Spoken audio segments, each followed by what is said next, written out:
सोचिए, एक छोटे से मुल्क की सड़कों पर कल तक हाथ में तख्ती थामे बच्चे खड़े थे, नारे लगा रहे थे, सवाल पूछ रहे थे। लेकिन अचानक वही बच्चे पत्थर उठाते हैं, बैरिकेड तोड़ते हैं और जला देते हैं पूरी राजधानी, और महज 48 घंटे में पूरी सरकार उखाड़ फेंक देते हैं। आखिर क्यों?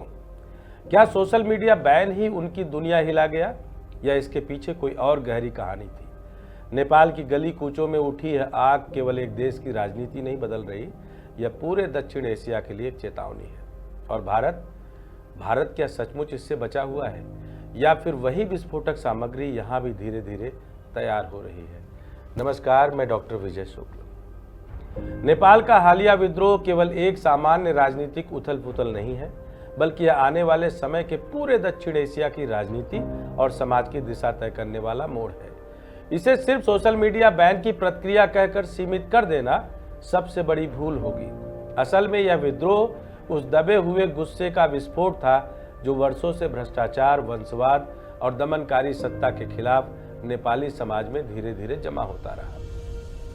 सोशल मीडिया बैन तो केवल एक बहाना था, असली कहानी कहीं और छुपी हुई थी। सरकार ने जिस समय पर सोशल मीडिया बंद किया, वह अपने आप में बहुत कुछ कहता है।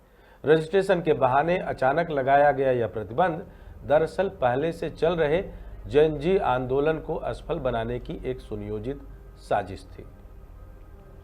सरकार को पता था कि यह आंदोलन अब सिर्फ नारों और पोस्टरों तक सीमित नहीं रहने वाला है, इसलिए उस वक्त सोशल मीडिया को बंद करने का निर्णय लिया गया ताकि युवाओं की आवाज को दबाया जा सके।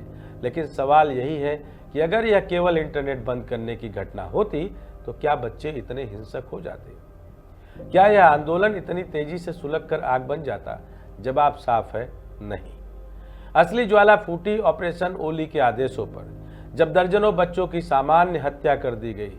अगर इसे सामान्य की बजाय जघन्य कहें तो शायद गलत नहीं होगा। जब युवा अपनी ही पीढ़ी के शवों को देख रहे थे, जब यह महसूस कर रहे थे कि यह सत्ता न केवल उनकी आवाज छीन रही है बल्कि उनका जीवन भी ले रही है, तब उन्होंने तय कर लिया कि अब समझौते का कोई रास्ता नहीं बचा। यही कारण था कि कल तक हाथ में तख्ती लेकर शांति से घूमने वाले बच्चे अचानक हिंसक हो उठे। नेपाल में सत्ता के भीतर लंबे समय से एक और खेल चल रहा था, नेपो बेबी एजेंडा। नेताओं और मंत्रियों की औलादें विदेशों में पढ़ाई करने जाती हैं, वहां से डिग्रियां लाकर अपने लिए आसान राजनीतिक रास्ते तैयार करती हैं। वहीं आम नेपाली युवा बेरोजगारी, महंगाई और भ्रष्टाचार की मार झेलता है। यह गहरी खाई धीरे धीरे पूरी पीढ़ी को हताश कर रही थी। जैन जी ने साफ देखा कि जिनके पास सत्ता का खून है वही आगे बढ़ रहे हैं, बाकी की मेहनत, डिग्री और सपने किसी काम के नहीं। इस असमानता ने भीतर ही भीतर आक्रोश पैदा किया, जिसे सरकार ने सोशल मीडिया बैन लगाकर और तेज कर दिया। या यूं कहें, जिसे सरकार ने सोशल मीडिया बैन लगाकर चुप करने की पूरी कोशिश की। यह कदम दरअसल युवाओं को यह जताने के लिए था कि उनकी आवाज और उनका भविष्य दोनों ही राज्य के नियंत्रण में है। लेकिन जेन जी ने इस चाल को पहचान लिया और बगावत का रास्ता चुना। नेपाल का यह विद्रोह दुनिया को एक नया पैटर्न दिखाता है।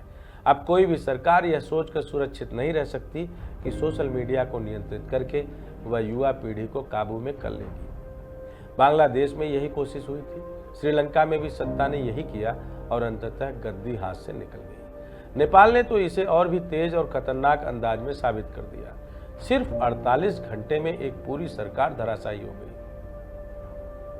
क्या यह नेपाल के रणबांकुरों की, वीरों की कहानी या उनके लहू का असर था, या कुछ और?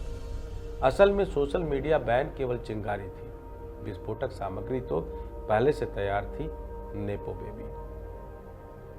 वह विस्फोटक सामग्री और भी थी, वो थी भ्रष्टाचार का पहाड़, नेताओं की लूट, वंशवाद की सत्ता और ऑपरेशन ओली जैसी निर्दयी कार्रवाइयां।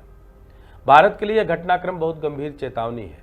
नेपाल और बांग्लादेश दोनों ही पड़ोसी देशों में अस्थिरता भारत के लिए मुश्किलें खड़ी कर रही है। भारत ने हमेशा नेपाल को सांस्कृतिक और राजनीतिक साझेदार के रूप में देखा है, क्योंकि वहां की बेटी और हमारी रोटी का पुराना नाता है, माँ सीता से लेकर अब तक। लेकिन अब वहां की नई पीढ़ी का गुस्सा पूरी तरह से उस वर्ग की ओर है जो सत्ता में बैठकर केवल अपने परिवार को फायदा पहुंचाता है। अगर यही असंतोष भारत में पनपा तो हालात कहीं अधिक भयावह हो सकते हैं। यहाँ भी राजनीति, अफसरशाही, फिल्म और कारोबार, हर जगह नेताओं, मंत्रियों और बड़े घरानों की औलादों का कब्जा है। रोजगार के अवसर सिकुड़ते जा रहे हैं। आम युवाओं को केवल धैर्य और प्रतीक्षा का पाठ पढ़ाया जाता है, लेकिन धैर्य कब तक?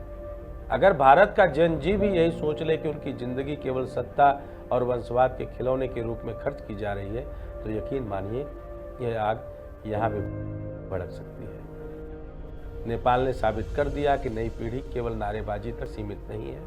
अगर उसके अस्तित्व पर चोट होगी तो वह विद्रोह में बदल जाएगी। यही कारण है कि कल तक सोशल मीडिया पर मीम बनाने वाले बच्चे अगले ही दिन सड़कों पर उतरकर सरकार को चुनौती दे सकते हैं।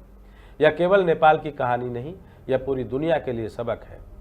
इंडोनेशिया में भी इस वक्त भ्रष्टाचार और भारी टैक्स नीतियों के खिलाफ प्रदर्शन हो रहे हैं। एशिया के कई हिस्सों में यह बेचैनी उफान पर है। यह दर्शाता है कि नई पीढ़ी अब पुराने राजनीतिक ढांचे को मानने के लिए तैयार नहीं है।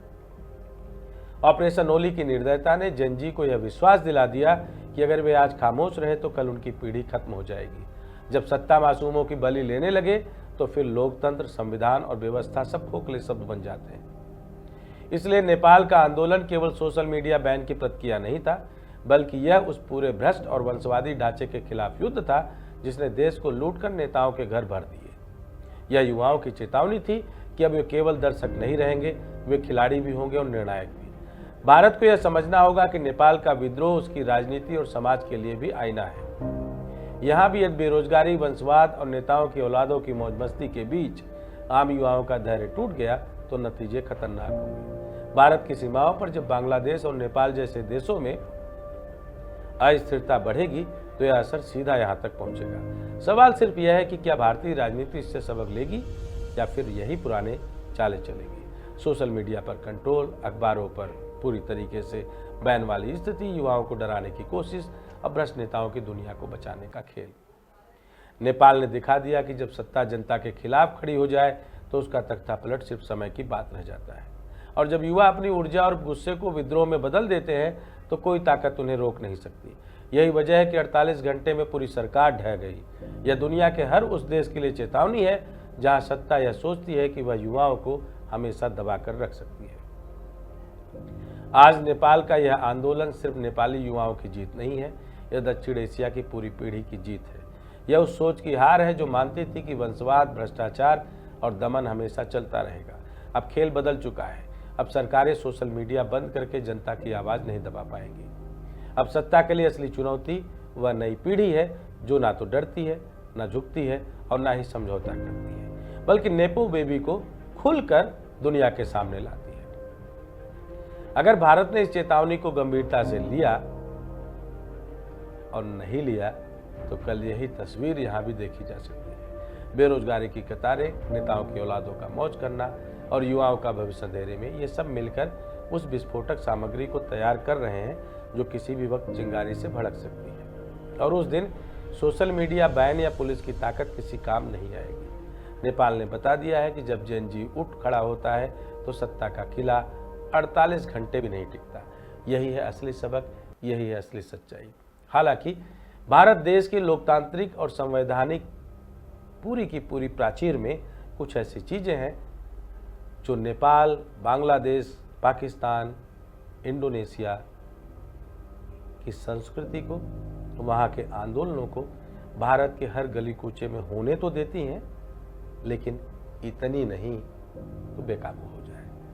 अगर आपको लगता है कि जेन जी का यह पूरा का पूरा आंदोलन सही रास्ते में जा रहा था और सोशल मीडिया बैन उस साजिश का हिस्सा था कि जेन जी के ऊपर से सबका ध्यान उठा सके, जहां भ्रष्टाचार, जहां नेताओं की अपनी नेपो बेबी वाली पूरी की पूरी संस्कृति जेन जी के निशाने पर थी, तो आप अपना कमेंट जरूर करिएगा। जय हिंद, जय भारत।